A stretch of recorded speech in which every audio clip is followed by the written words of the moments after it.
Chapter 835. The Sacred Lord of Fire Dragon's Church will be built soon. You may all register to join tomorrow. Those who are facing financial issues may apply for financial assistance. The location will be at the Groot Hotel. That will become the Sacred Lord of Fire Dragon's Church tomorrow. The mighty Lord of Fire Dragons will bless you all. Someone stood as soon as Wilbur finished speaking.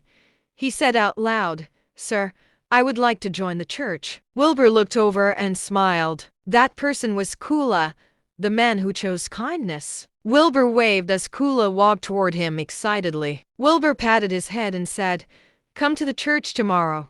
You and your family will receive blessings from God." "Yes, sir," Kula said while he humbly lowered his gaze. Wilbur waved to send the flame serpent back to his demiplane. Then he said, "Mr. Mayor, please follow me." Wilbur walked towards the hotel with Carl silently following ahead. Omar stared at the mayor while the mayor followed behind Wilbur as well. Wilbur eventually disappeared from their view as he entered the hotel. Only then did the crowd start to discuss loudly. They could not believe the fire dragon defeated Carl. They were amazed by the Lord of Fire Dragon's mount, the sky full of flames, the majestic body of a dragon, and that godly power it exuded astounded them. No one had any doubts at that point. Wilbur and the others went back to the hotel. They sat down with Carl, Omar, and the mayor. Wilbur looked at the mayor and said slowly, "Mr. Mayor." "Sir, just call me Groot," said the mayor in a panicked tone. Wilbur smiled and said, "I should refer you as the mayor." Then he took out his identification and let him have a look. He continued to say, "This will become the Sacred Lord of Fire Dragon's Church. It's a legal organization. I thought you should know." The mayor kept nodding. "Carl, I'm assigning you as the archbishop of this church. Omar will be the head of the church. You two will be in charge of running the church." Omar looked excited, but Carl was very surprised. He asked, "What about you, sir?" "I'm the divine messenger.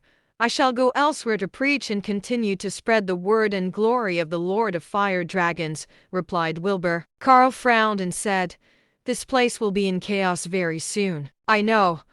I'll leave after I deal with those troublemakers. Also, I'll get $100 million to help those in need. The money will be managed by you. Carl, you and Omar will conduct the review together. If there are people who are truly in need, please provide them with financial support immediately," said Wilbur. Carl smiled after that. He said, "In that case, our believers will increase. I'm afraid your money won't be enough." "Don't worry about money. All I need are believers." Wilbur had more than $2 billion at hand. He earned that in the recent months, and they were finally put to good use. "Sir, I want to join the church.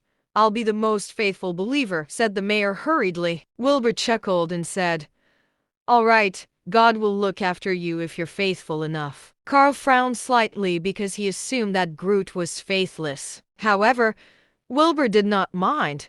He believed that there would be faithful believers if they grew in numbers. His goal at that moment was scale and numbers. "Lars won't leave this be. He has a super sanctuary cultivator on his side," Carl said with a frown.